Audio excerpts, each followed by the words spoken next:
বাংলাদেশের ক্রীড়াপ্রেমীদের আবেগের জায়গা হচ্ছে ক্রিকেট, যেখানে সবাই খেলা দেখার আনন্দে মেতে ওঠে আর বলে, অথচ পরিস্থিতি এমন যে দর্শক বা ক্রিকেট প্রেমীদের এখন মাঠের খেলা নয়, বরং ব্যস্ত থাকতে হচ্ছে দেশের ক্রিকেট খেলা যারা নিয়ন্ত্রণ করেন, অর্থাৎ সেই বিসিবির অবস্থা দেখে, যেখানে আসলে চলছে পাওয়ার প্লে, কিন্তু বোঝার উপায় নেই কোনটা ইয়র্কার আর কোনটা hit wicket. Bangladesh cricket board বিসিবিতে একের পর এক পদত্যাগের ঘটনা এভাবেই দেখছেন দেশের ক্রিকেট অনুরাগীরা, যারা একের পর এক পদত্যাগ নিয়ে বলছেন এ যেন হিট উইকেটে সরে যাওয়া। তাদের প্রশ্ন, এটা কি শুধুই প্রশাসনিক পরিবর্তন, নাকি পুরো বোর্ড আসলে ভেঙে পড়ার শুরু?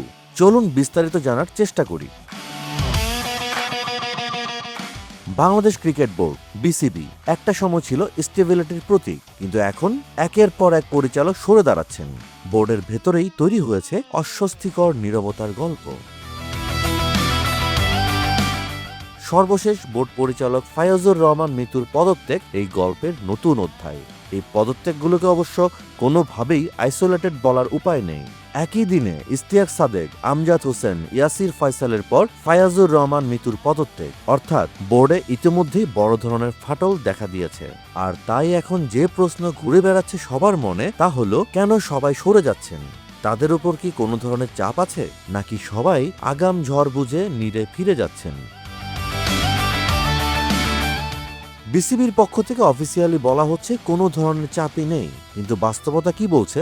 বিসিবি সংশ্লিষ্টরা বলছেন, বর্তমানে বোর্ডের অনিশ্চিত ভবিষ্যৎ দেখে পরিচালকরা নিজেরাই সরে যাচ্ছেন।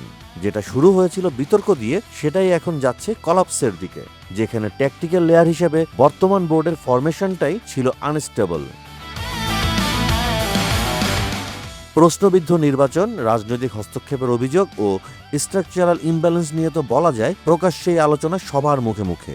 ক্রিকেটের ভাষায় বলতে গেলে এই বোর্ড আসলে একটা দল হিসেবে খেলতে নামলেও রানিং বিটুইন দ্য উইকেটে ব্যাটারের কোনো আস্থা নেই নন স্ট্রাইকিং এন্ডের ব্যাটারের উপর।